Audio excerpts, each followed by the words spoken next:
Bismillahirrahmanirrahim. Nahmaduhu wa nusolli ala rasulihil karim wa ala abdihil masihil ma'ud. Assalamualaikum warahmatullahi wabarakatuh. Senang bisa kembali berjumpa dalam program Tarbiyat Ramadan. Dalam kesempatan kali ini satu topik akan kita bahas, yaitu tentang keberkatan doa dan syarat-syarat pengabulannya. Bapak Ibu hadirin wa hadirat yang dirahmati Allah Subhanahu wa taala, setiap kita tentu memahami, bahkan semua orang beragama meyakini bahwa doa adalah bagian integral dalam kehidupan kita, atau mungkin terpenting dalam kehidupan kita. Bagi seorang mukmin, doa adalah sandaran terbaik dan utama bagi tumbuh kembang, maju, dan suksesnya kehidupan kita, baik jasmani terlebih rohani. Doa sangat besar kaitannya dalam kehidupan kita. Al-Quran Karim ataupun hadis-hadis Nabi Shallallahu Alaihi Wasallam memaparkan kepada kita contoh-contoh bagaimana doa itu merupakan hal yang penting dan bahkan menjadi ciri khas dari hamba-hamba Allah yang sejati. Penggalan-penggalan sejarah para nabi menjadi bukti bagaimana doa itu merupakan satu-satunya senjata yang membawa keberhasilan dalam misi-misi mereka. Sebagai contoh misalkan kisah Nabi Musa alaihissalam, bagaimana gentingnya kondisi ketika beliau beserta Bani Israel berada dalam pengejaran Fir'aun. Jarak Fir'aun beserta para tentaranya itu kian bertambah dekat. Sementara tak ada lagi jalan yang dapat ditempuh oleh Bani Israel kecuali bentangan lautan yang luas. Dalam kondisi terjepit seperti itu, Nabi Musa alaihissalam memanjatkan doa. Allahumma lakal hamdu wa alaikal mustaka wa antal musta'an wa la haula wala quwata illa billahil aliyil azim. Ya Allah, hanya milikmu lah segala puji. Hanya kepadamu zat yang dimintai pertolongan. Tidak ada daya dan kekuatan kecuali dengan pertolongan Allah yang Maha Agung. Setelah Nabi Musa alaihissalam memanjatkan doa tadi, maka seketika kondisi pun berubah. Air laut menyurut, Bani Israel selamat, sedangkan Firaun beserta bala tentaranya yang gagah perkasa itu tenggelam. Contoh keberkatan doa lain kita lihat banyak sekali dalam kehidupan Nabi Akram Muhammad Sallallahu Alaihi Wasallam.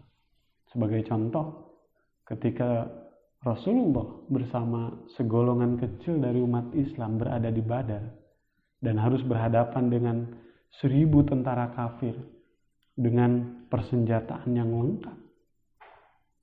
Dalam kondisi yang rawan itu, Rasulullah Shallallahu Alaihi Wasallam memanjatkan doa kepada Allah Subhanahu Wa Taala.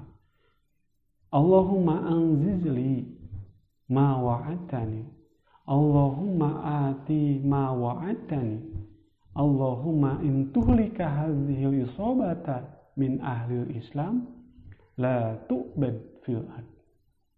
Ya Allah, penuhilah janjimu. Ya Allah, berilah apa yang telah engkau janjikan kepadaku. Jika engkau membinasakan pasukan Islam ini, maka tidak ada yang akan beribadah kepadamu di muka bumi ini. Dan kemudian hasilnya kita lihat. Kita menjadi saksi bagaimana kemenangan telah diraih ya secara gemilang oleh golongan muslim ketika itu yang dari segi pandangan fisik sangat lemah. Nah, kisah-kisah tersebut memperlihatkan kepada kita tentang peran besar dari doa bagi kehidupan kita, bagi misi yang kita jalankan, bagi profesi yang kita jalani. Hazrat Masih Maud Salam bersabda, "Hamare hatyar du'ahi." Senjata kita adalah doa. Untuk itu maka penting bagi kita memperhatikan doa dalam segala hajat dan setiap masalah yang kita hadapi. terkait dengan doa ini, seringkali muncul pertanyaan bahwa kami sering berdoa tetapi tidak kami lihat pengaruh dari doa. Dengan kata lain, doanya itu seperti tidak dikabulkan. Sebetulnya tidak demikian halnya.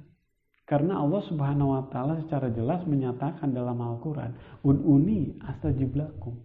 Mohonlah kepadaku, akan aku kabulkan.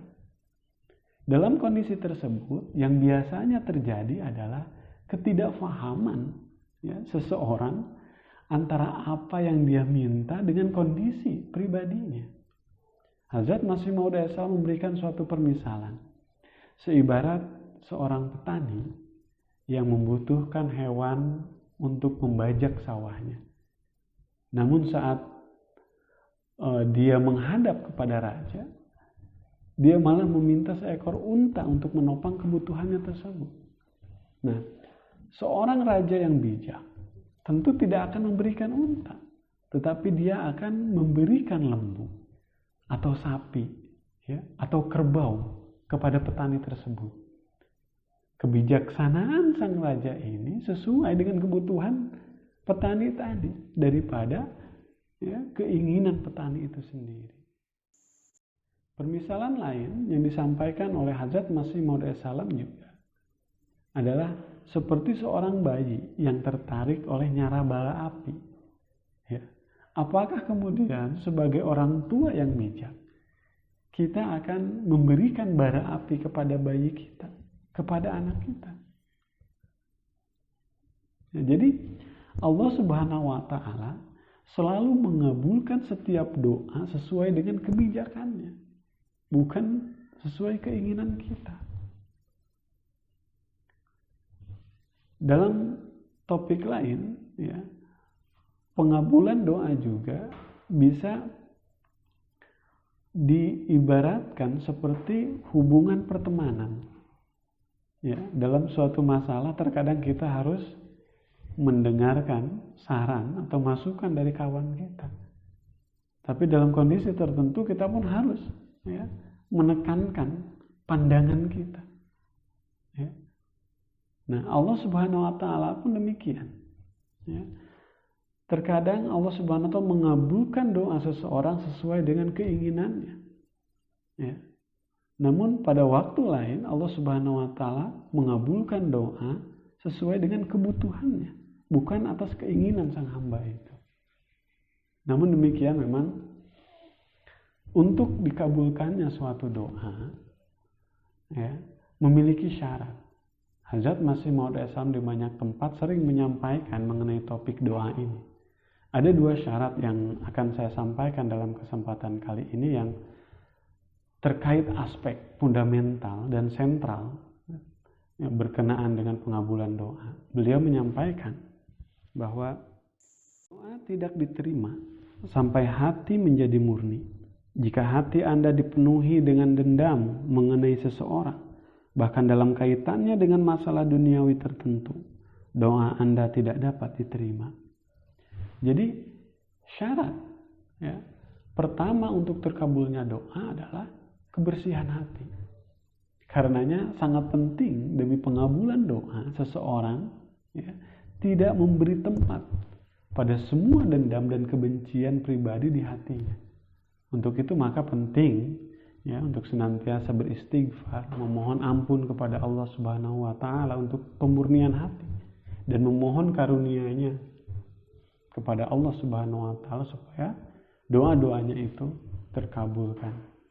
Kemudian syarat yang kedua, beliau menyampaikan, di kalangan manusia terdapat orang yang jika mendengar sesuatu dari satu telinganya, ia keluarkan itu melalui telinga lainnya. Maksudnya bahwa doa yang dipanjatkan itu bukan sesuatu yang lahir dari kata hatinya. Kalau bahasa selengeannya mungkin doa itu ngawang. Tidak atau bukan hasil dari pemikiran yang mendalam.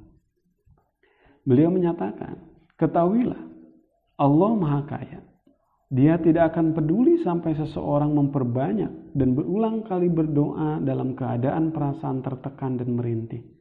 Perhatikanlah bagaimana seseorang merasa tertekan dan cemas tatkala istrinya atau anaknya sakit, atau ketika menghadapi gugatan yang membahayakannya di pengadilan. Demikianlah, doa akan menjadi sia-sia secara praktis bila tidak berpengaruh jika ia kosong dari keperihan hati dan perasaan tertekan. Jadi syarat yang kedua dari terkabulnya doa adalah adanya distres, perasaan tertekan, perasaan merintih dan susah hati. Hal ini sesuai dengan firman Allah Subhanahu wa taala dalam surah An-Naml ayat 63. Amma yujibul mudtara idza da'ahu. Siapakah yang mengabulkan doa orang yang kesulitan apabila ia berdoa kepadanya?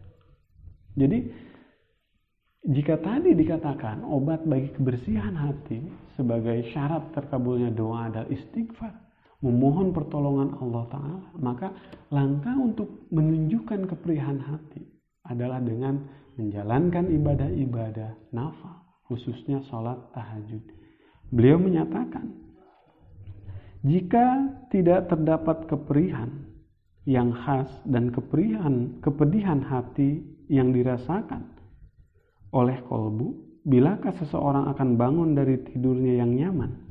Bangun tidur pada waktu dini hari menunjukkan kualitas keprihatinan yang dirasakan kolbu, sehingga menimbulkan kegelisahan dan ketidakberdayaan dalam doa, yang pada akhirnya mengarah pada pengabulan doa. Jadi memang orang yang memiliki suatu hajat, orang yang memiliki suatu masalah, biasanya tidurnya itu tidak nyenyak, sering bangun. Sedangkan kenyamanan dan kenyenyakan dalam tidur itu merupakan tanda ketiadaan rasa keprihatinan atau keperihan. Jadi memang tahajud adalah suatu waktu yang sangat istimewa untuk menyampaikan hajat kita, bermunajat kepada Allah Subhanahu wa taala. Karena unsur pamernya itu tidak ada. Orang di sekeliling kita sedang tidur, kemudian kita sendiri bangun, kemudian mengambil wudhu, kemudian berdiri untuk melaksanakan sholat. Ada upaya, ada gairah, yang kemudian dari gairah itulah lahir rasa khusyuk, keperihan untuk memohon pertolongan, memohon perlindungan kepada Allah Subhanahu wa taala, sehingga memang waktu salat tahajud ini adalah waktu yang tepat untuk memanjatkan doa. Dan ada janji Allah Subhanahu wa taala tentang keterkabulan doa yang dipanjatkan dalam sholat-sholat tahajud. Mungkin demikian yang dapat saya sampaikan dalam kesempatan kali ini. Semoga bermanfaat. Wa akhiru da'wana alhamdulillahirabbil alamin. Assalamualaikum warahmatullahi wabarakatuh.